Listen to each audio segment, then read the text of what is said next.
है महबूब मिला पीवो, निकट रहंदा बिछुड़ न जांदा, है महबूब मिला पीवो। 2100-600 दम है, 2100-600 दम है, नाभ नासिका मा पीवो। श्वास उश्वास मध्य बसत है, जिन ये थापना था पीवो। सुरत नरत मन पवन समोवो, जपले अजप्पा जा पीवो। तिल की ओट सुमेर बसत है, समझ बूझिया काफी वो। गरीब दास सट दर्शन खाली, पत्थर पूजे पापी वो। कि जो पत्थर पूजते हैं वो अपराधी हैं, क्योंकि गीता जी में लिखा कि शास्त्र विधि को छोड़कर जो अन्न उपासना करते हैं वो अपराध कर रहे हैं। जैसे गीता जी अध्याय नंबर 7 के श्लोक नंबर 12 से 15 में तीनों गुणों रजगुण ब्रह्मा, सतगुण विष्णु, तमगुण शिव जी अर्थात त्रिगुणमयी माया के उपासकों को भी राक्षस स्वभाव को धारण किए मनुष्यों में नीच दुष्कर्म करने वाले मूर्ख कहा है।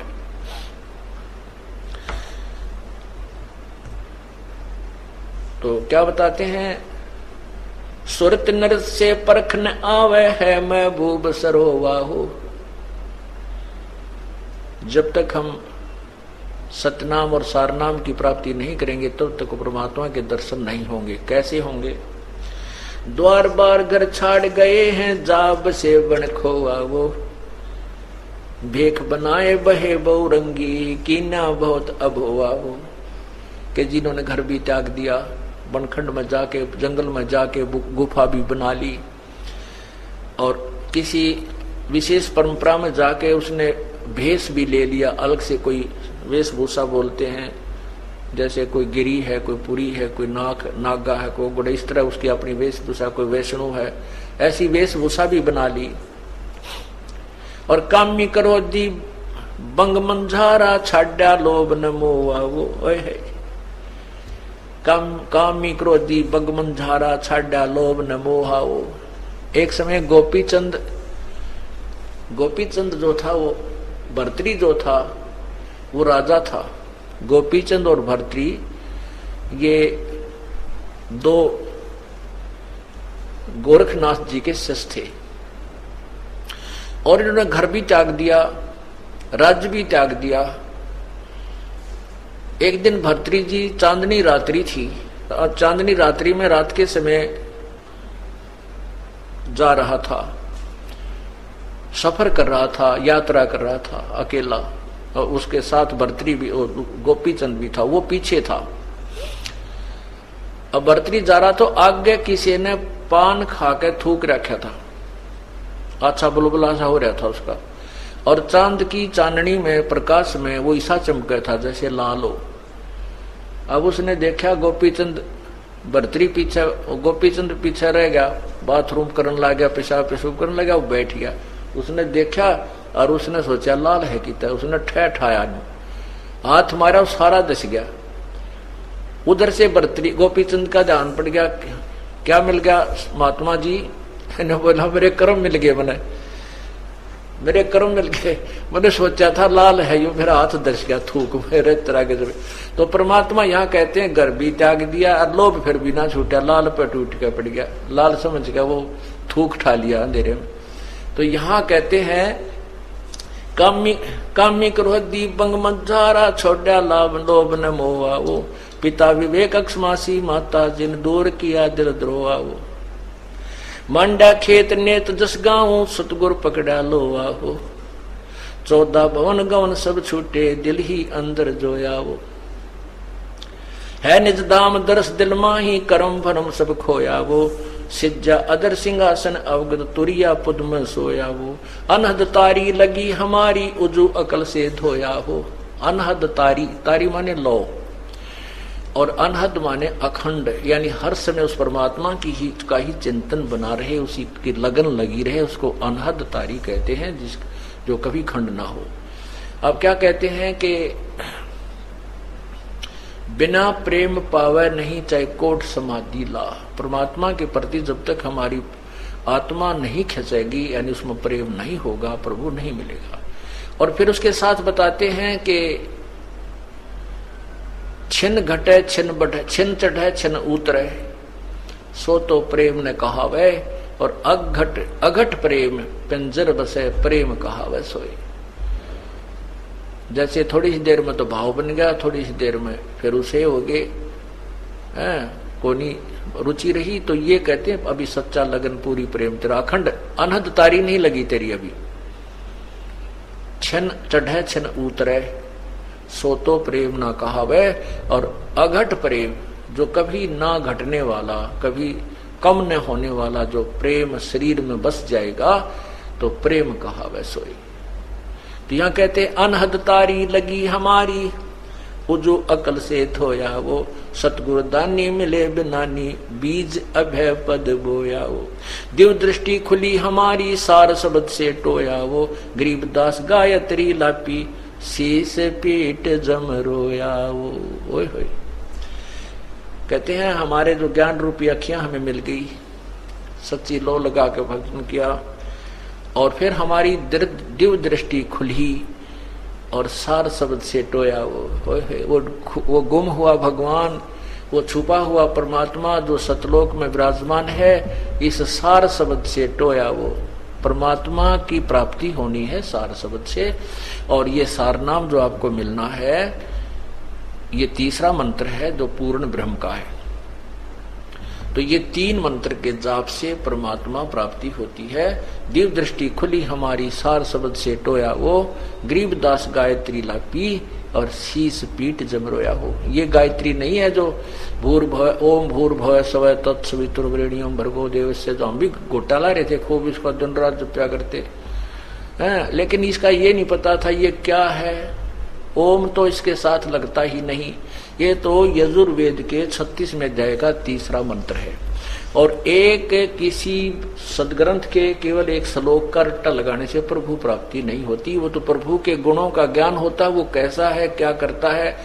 वो जैसे बिजली की महिमा का एक श्लोक बना लिया जाए, मंत्र बना लिया जाए, और उसको रटता रहे, उसी को गाता रहे। और बिजली के प्राप्त करने की, कनेक्शन लेने की विधि का ज्ञान नहीं है, प्रयत्न कर नहीं रहा, तो बिजली के गुणों का लाभ आपको नहीं मिल सकता। बिजली से ना पंखा चले, ना आपकी मकान में उजाला हो, ना वो आटा पीसे, और ना ही आपके ट्यूबवेल को चला सकती। जो गुण तू रोज गाता है, जब तक उसको प्राप्त करने की विधि नहीं प्राप्त करता है, जैसे ये सार नाम जो सतनाम, ये 3 मंत्र का जाप है, ये तो समझो बिजली का कनेक्शन लेना है, और फिर आपको वो लाभ होंगे। और इसके गुण गाएं, जा भूर्भुवः स्वः तत्सवितुर्वरेण्यं भर्गो देवस्य धीमहि धियो यो न प्रचोदयात्। अगर यही करता रहा, ये तो भगवान की महिमा है, इसने चाहे 100 बार गा ले, इससे केवल एक ज्ञान यज्ञ का फल मिलेगा, परमात्मा नहीं मिलेगा। यज्ञ का फल है, जैसे परमात्मा की वाणी, चाहे गीता जी की वाणी पढ़ो, चाहे वेदों की पढ़ो, इसके लेवल की जो लाभ है वो मिलेगा। और चाहे गरीबदास साहिब की वाणी पढ़ो, चाहे कबीर साहिब की वाणी पढ़ो, चाहे नानक साहिब की वाणी पढ़ो, ये परमात्मा से परिचित संत या परमात्मा की अपने मुखारविंद से बोली हुई वाणी है। इनसे भी केवल ज्ञान यज्ञ का ही लाभ मिलेगा, परमात्मा मिलेगा इस 3 मंत्र से। ये देखिएगा, यजुर्वेद अध्याय नंबर 36 का मंत्र 3, ये गायत्री मंत्र कहा जाता था। जबकि गायत्री मंत्र वालों को ये नहीं मालूम था, गायत्री मंत्र का डंडोरा पीटने वालों को ये नहीं मालूम था, ये तुम क्या बता रहे हो, ये कहां से ग्रहण हुआ, आज तक किसी को पता नहीं था। और ये यजुर्वेद के 36वें अध्याय का तीसरा मंत्र है। ये देखिए 36वें अध्याय का तीसरा मंत्र है। ये है 63वां अध्याय, 63वां अध्याय, 36वां अध्याय। ये नीचे देखो, यहां है, इसका ये तीसरा मंत्र है,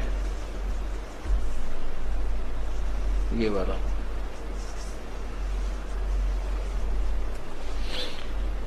ये तीसरा मंत्र है, इसमें है भूर्भुवः स्वः, भूर्भुवः स्वः तत्सवितुर्वरेण्यं भर्गो देवस्य धीमहि और धियो यो न प्रचोदयात्। इसमें कहीं भी ओम मंत्र नहीं है। इसके साथ ओम मंत्र लगाना परमात्मा की वाणी के साथ खिलवाड़ करना है, परमात्मा को अल्पज्ञ सिद्ध करना है।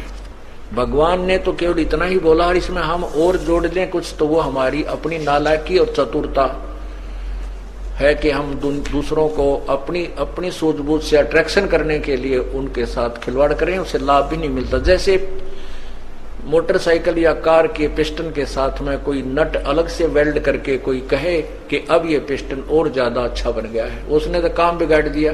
वो तो कंपनी ने स्पेसिफाइड बना रखा था, उसके साथ खिलवाड़ करना मूर्खता और उसके वर्केबिलिटी पर प्रभाव डालना ही है।